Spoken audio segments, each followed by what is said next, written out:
जीतेंगे हम ये वादा करो, कोशिश हमेशा ज़्यादा करो, किस्मत भी रूठे पर हिम्मत ना टूटे, मजबूत इतना इरादा करो। नमस्कार चाहता हूँ, स्वागत है आप सभी का आपके अपने यूट्यूब चैनल कैपी जीके में।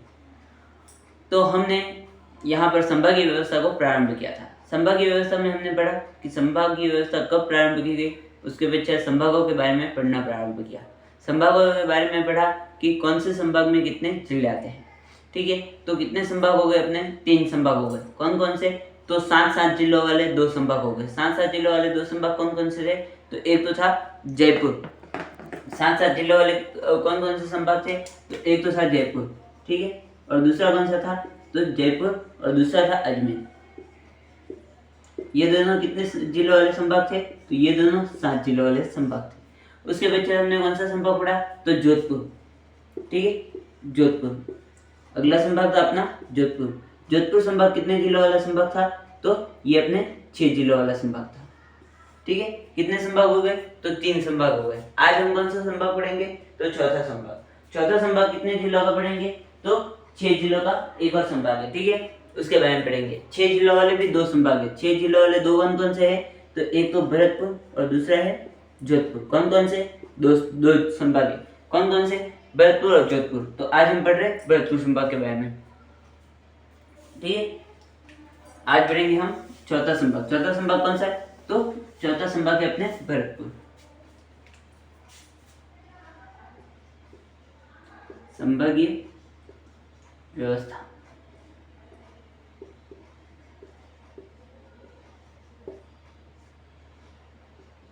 संभागीय व्यवस्था में हमने 3 संभाग कल पढ़ लिए थे, आज चौथा संभाग पढ़ रहे हैं। चौथा संभाग कौन सा है? तो चौथा है अपने भरतपुर। भरतपुर संभाग है। भरतपुर संभाग है तो इसमें कुल कितने जिले शामिल किए जाते हैं? तो इसमें जिले शामिल किए जाते हैं 6 जिले। 6 जिले। तो कौन सा भी संभाग पढ़ेंगे वो जिला उसमें शामिल ही होगा, ठीक है। जो भी संभाग नाम है वो जिला उसमें शामिल ही होगा। तो इसमें भी कौन सा जिला शामिल होगा? तो भरतपुर जिला शामिल होगा। कौन सा जिला शामिल होगा? सबसे पहले भरतपुर, ठीक है। कौन सा जिला हो गया? भरतपुर जिला।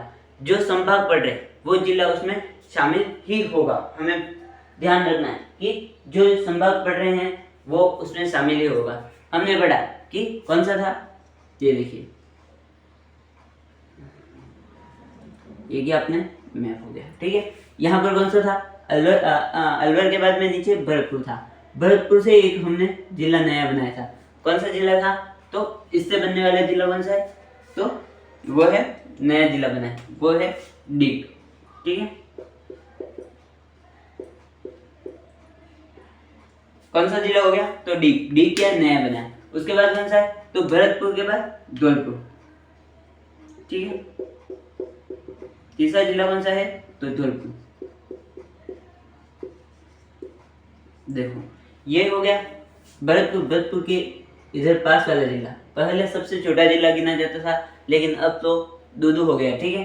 दूदू का अभी तक क्षेत्रफल पता नहीं है, लेकिन माना जा रहा है कि दूदू सबसे कम क्षेत्रफल वाला जिला होगा। लेकिन पहले कौन सा था? तो धौलपुर सबसे कम क्षेत्रफल वाला जिला था, ठीक है। उसके बाद इसी के नीचे कौन सा जिला है? तो इसी के नीचे जिला है करौली। ये जिला हमने पढ़ा था कि ABCD, तो C से करौली और D से धौलपुर, A से अलवर था। अलवर इसमें शामिल नहीं होगा। अलवर किसमें शामिल हो जाएगा? तो अलवर अपने किसमें शामिल हो जाएगा? तो जयपुर संभाग में शामिल हो जाएगा। और भरतपुर जिला कौन से संभाग में शामिल हो जाएगा? तो भरतपुर जिला भरतपुर संभाग में। और भरतपुर का नया जिला बना, कौन सा बना? डीग। डीग भी किसमें शामिल होगा? तो भरतपुर में। उसके बाद कौन सा हो गया? करौली। चौथा कौन सा हो गया? करौली। देखो कितने हो गए? 4 जिले। कौन कौन से? भरतपुर, धौलपुर और करौली। एक इसी के नीचे, करौली के नीचे कौन सा जिला है? सवाई माधोपुर। यहाँ पर कौन सा जिला है? तो सवाई माधोपुर। ये जिला कौन सा है? सवाई माधोपुर। और सवाई माधोपुर और करौली के क्षेत्र से यहाँ पर एक नया जिला बनाया था। उसका क्या नाम था? तो उसका नाम था Gangapur city. Gangapur city. Gangapur city नया जिला बना, ठीक है। तो एक बार तो हम लिख देते हैं सवाई माधोपुर। सवाई माधोपुर, ठीक है, ये तो हो गया। और सवाई माधोपुर और करौली से एक नया जिला बना था। नया कौन सा बना? तो नया बना था अपने गंगापुर सिटी, गंगापुर सिटी। ठीक है, ये क्या हो गया? नया जिला हो गया। कौन सा हो गया? तो गंगापुर सिटी। जो नए जिले हैं वो अलग पेन से लिख दिए। ठीक है, तो कुल कितने जिले हो गए? तो 6 जिले हो गए। कौन से संभाग में? भरतपुर संभाग में। इसके बारे में हम नोट करके क्या लिख सकते हैं? तो नोट करके लिखो यहाँ पे। देखो ये किसके लिए प्रसिद्ध है? तो ये है अपने डांग भूमि या बीहड़ क्षेत्र के लिए। यह संभाग, इसमें लिखो नोट, यह संभाग डांग भूमि, डांग क्षेत्र भी कह सकते हैं या डांग भूमि, ठीक है, या बीहड़ क्षेत्र के लिए प्रसिद्ध है। ठीक है, और हम क्या कह सकते हैं? तो दूसरा पॉइंट, यह जीबीएफ के लिए प्रसिद्ध है। यह जीबीएफ, जीबीएफ का मतलब क्या है? Great boundary fault, great boundary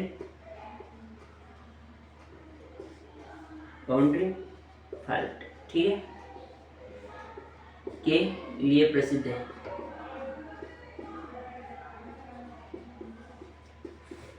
देखो ये किस किस के लिए प्रसिद्ध है? तो एक तो डांग भूमि या बीहड़ क्षेत्र के लिए। डांग भूमि या बीहड़ क्षेत्र किसे कहेंगे?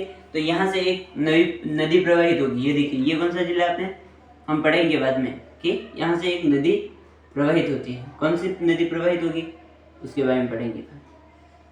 देखो ये आएगी अपने एमपी से आएगी। ठीक है, यहाँ से एक नदी आएगी और यहाँ से चित्तौड़गढ़ से कोटाबंदी की सीमा बनाएगी और यहाँ पर एमपी और राजस्थान की सीमा बनाते हुए कहाँ चली जाएगी? तो यूपी में चली जाएगी। ठीक है, ये नदी कौन सी है? तो चंबल नदी। कौन सी नदी है? चंबल नदी। चंबल नदी, कोई भी नदी होगी वो क्या करेगी कि अपने साथ में बहेगी। ये देखो, ये जो क्षेत्र है, इस क्षेत्र में ये क्या हो रही है? नदी प्रवाहित हो रही है। ठीक है, नदी प्रवाहित हो रही, तो ये अपने साथ में क्या करेगी कि पानी के साथ साथ भूमि को भी काट कर लेके जाएगी। यहाँ से क्या करेगी? तो यहाँ पर भूमि को काट कर लेके जाएगी। ठीक है, काट कर लेके जाएगी, तो उसी को हम किस नाम से जानेंगे? तो उसी को हम कंदरा भूमि, वहां पर एक कार्यक्रम चलाया गया, उसका क्या नाम है? कंदरा भूमि कार्यक्रम, कंदरा भूमि विकास कार्यक्रम कह सकते हैं। ठीक है, वो चलाया गया। क्यों चलाया गया? क्योंकि वहां पर डांग क्षेत्र निर्मित होते हैं या बीहड़ क्षेत्र निर्मित होते हैं। डांग या बीहड़ क्षेत्र किसे कहेंगे? तो जो नदी होगी, कौन सी नदी? चंबल नदी। सर्वाधिक डांग भूमि कौन सी नदी बनाती है ये पूछा जाए तो भी चंबल नदी आएगी। ठीक है, ये क्या करेगी? तो अपने साथ में जो पानी होगा, पानी के साथ में मृदा को अपर्दित करके साथ में लेके जाएगी। तो वो जो क्षेत्र निर्मित होगा, मतलब घाटियों वाला क्षेत्र होगा, उसी को हम किस नाम से जानेंगे? तो डांग भूमि या बीहड़ क्षेत्र के नाम से। एक बार से उतार दीजिए। देखो अपने 4 जिले हो गए, 4 संभाग हो गए। कौन कौन से हो गए? तो 2 तो 7 जिलों वाले और 2 6 जिलों वाले। अब पढ़ रहे हैं हम एकमात्र 5 जिलों वाला संभाग। ठीक है, 5 जिलों वाला एकमात्र संभाग कौन सा है? तो 5 जिलों वाला एकमात्र संभाग अपने उदयपुर संभाग है। कौन सा है? तो 4 तो हो गए, पांचवा कौन सा? उदयपुर संभाग, उदयपुर संभाग। ठीक है, उदयपुर संभाग के बारे में पढ़ रहे हैं। तो उदयपुर संभाग में कुल कितने जिले शामिल किए जाएंगे? तो सबसे पहले उदयपुर जिले में 5 जिले शामिल किए जाएंगे। उदयपुर संभाग में 5 जिले शामिल किए जाएंगे। सबसे पहला जिला कौन सा हो गया? उदयपुर। स्वयं मैंने आपको बताया पहले कि जो संभाग होगा उसमें वही जिला तो शामिल होगा ही होगा। ठीक है, तो ये जिला हो गया। इसी से एक नया जिला बना, उसका क्या नाम है? तो इसी से एक नया जिला बना, उसका नाम है सलूम्बर। सलूम्बर भी किसमें शामिल होगा? तो इसी में शामिल होगा। ठीक है, कौन सा हो गया? तो दूसरा हो गया सलूम्बर जिला। सबसे पहला जिला जो संभाग होगा वही जिला शामिल होगा उसमें। उसके पश्चात इसी से नया जिला बना, कौन सा बना? तो सलूम्बर जिला। ठीक है, तीसरा जिला कौन सा है? तो तीसरा जिला हो गया अपने राजसमंद। ठीक है, हमें ध्यान रखना है कि राजसमंद के बाद में कौन सा है? तो मैंने आपको बताया कि भीलवाड़ा का 2 हिस्से हुए। भीलवाड़ा के 2 हिस्से हुए, तो जो भीलवाड़ा है वो किसमें है? भीलवाड़ा आया था अपने उदयपुर संभाग में। और भीलवाड़ा का एक नया संभाग बना, नया जिला बना। कौन सा था? शाहपुरा। वो किसमें गया? तो वो गया था अपने अजमेर में। और ये हो गए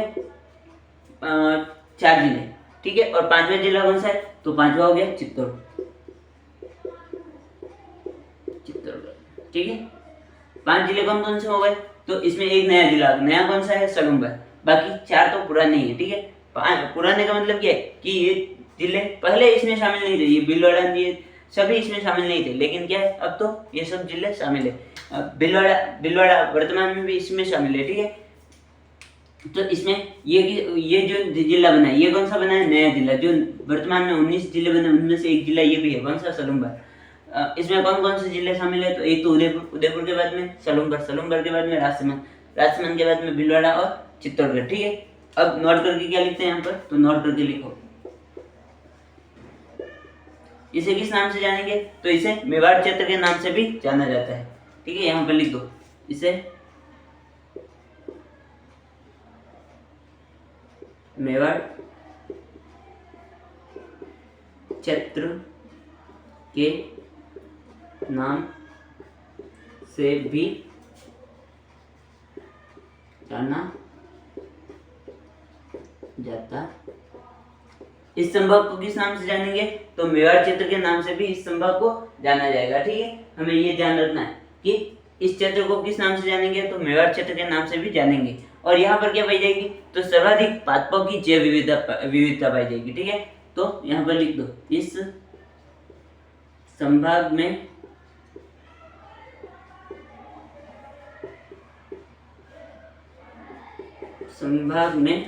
सर्वाधिक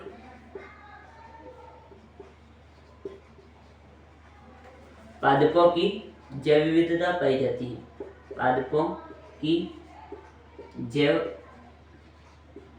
विविधता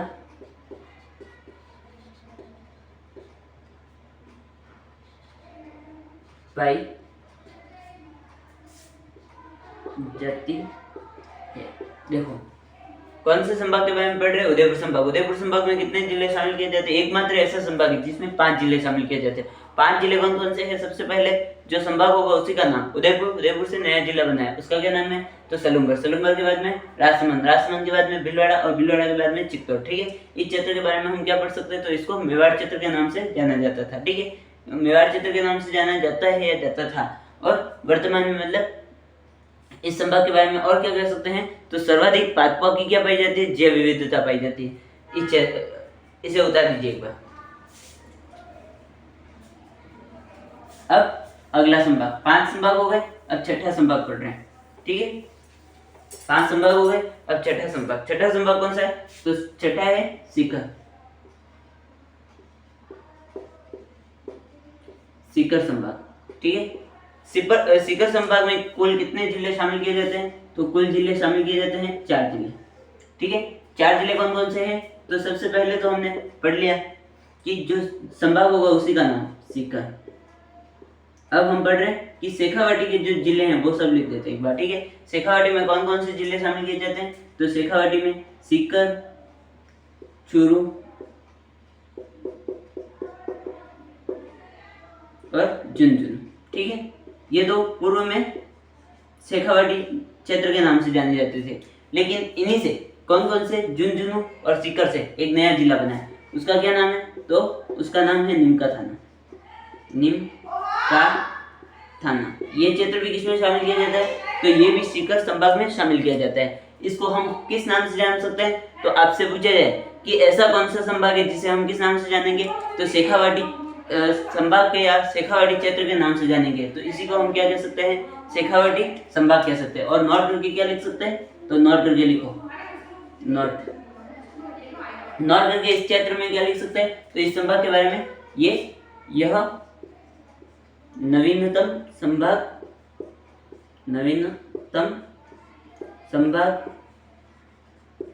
है, ठीक है। ये क्या है? तो नवीनतम संभाग। नवीनतम का मतलब क्या है कि जो वर्तमान में 3 संभाग नए बने थे, कौन कौन से थे? तो बांसवाड़ा, सीकर और पाली। उनमें से एक संभाग कौन सा है? सीकर संभाग है, ठीक है। इसमें कुल कितने जिले शामिल किए जाते हैं? तो 4 जिले शामिल किए जाते हैं। 4 कौन कौन से? सीकर, चूरू, झुंझुनू और नया जिला बना है नीम का थाना, और ये नवीनतम संभाग है। एक बार इसे उतार दीजिए। 6 संभाग हो गए। अब 7वां संभाग, 7वां संभाग कौन सा है? तो 7वां है अपने कोटा संभाग।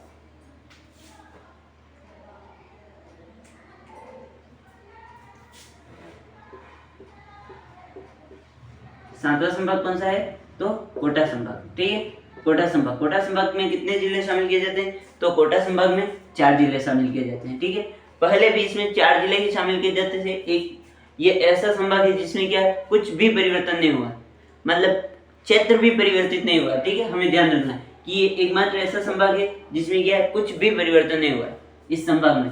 तो इसमें कौन कौन से जिले शामिल किए जाएंगे? तो जो हाड़ौती क्षेत्र में शामिल थे, हाड़ौती में कौन कौन से थे? तो कोटा, कोटा के बाद में बूंदी, कोटा बूंदी। तीसरा है बारा, और चौथा कौन सा है? तो बारा के बाद में चौथा है झालावाड़। ठीक है, कौन सा है? तो झालावाड़। ये 4 जिले किसमें शामिल किए जाते हैं? तो 4 जिले कोटा संभाग में शामिल किए जाते हैं। ठीक है, हमें ध्यान रखना है कि कोटा, बूंदी, बारा, झालावाड़, ये जो 4 जिले हैं ये कौन से संभाग में शामिल किए जाते हैं? तो ये कोटा संभाग में शामिल किए जाते हैं। और इसके बारे में हमें याद रखना है कि यदि पूछा जाए कभी भी कि ऐसा कौन सा संभाग है जिसमें कुछ भी परिवर्तन नहीं हुआ, तो वो कौन सा है? कोटा संभाग। एक बार इसे उतार दीजिए। ठीक है, कोटा संभाग है। तो इसके बारे में हम और क्या पढ़ सकते हैं? कोटा संभाग है तो इसके बारे में और पढ़ सकते हैं हम, ये सर्वाधिक नदियों वाला संभाग है। यहाँ पर क्या होती है? सर्वाधिक नदियां प्रवाहित होती है। ठीक है, तो ये सर्वाधिक नदियां प्रवाहित होने वाला संभाग है, प्रवाहित होने वाला संभाग है। ठीक है, हमें क्या ध्यान रखना है कि ये ऐसा संभाग है जहां पर क्या होती है? सर्वाधिक नदियां प्रवाहित होती है। ठीक है, सर्वाधिक नदियां प्रवाहित होती है। और ये पहला पॉइंट हो गया। और दूसरा पॉइंट क्या होगा? तो इसके बारे में दूसरा पढ़ सकते हैं कि भारत में क्या प्रायद्वीपीय पठार है। ये देखिए, भारत में क्या प्रायद्वीपीय पठार, भारत में प्रायद्वीपीय पठार कहाँ पर है? तो ये देखिए, यहाँ पर क्या प्रायद्वीपीय पठार है। ठीक है, यहाँ पर प्रायद्वीपीय पठार है और ये इसका एक हिस्सा है। इसका क्या नाम है? तो ये तो पूरा हो गया प्रायद्वीपीय पठार, प्रायद्वीपीय पठार। ठीक है, ये तो प्रायद्वीपीय पठार है, इसी का एक हिस्सा है। उसका क्या नाम है? तो मालवा, तो मालवा का पठार, मालवा का पठार। तो हम इसके बारे में क्या लिख सकते हैं? तो भारत के ये संभाग भारत के